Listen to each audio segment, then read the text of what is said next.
তার চোখ বলছিল এত সহজে সে অভিনবকে টাইগার হিসেবে মেনে নেবে না।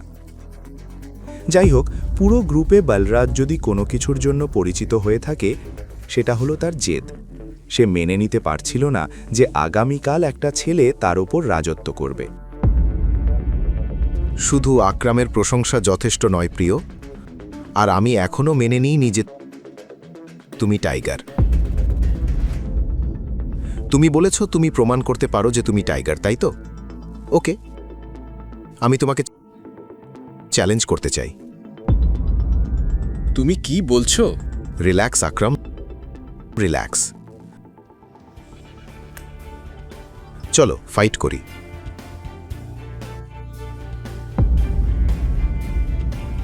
যদি তুমি জিতো, আমরা মেনে নেব তুমি টাইগার, কিন্তু যদি হারো,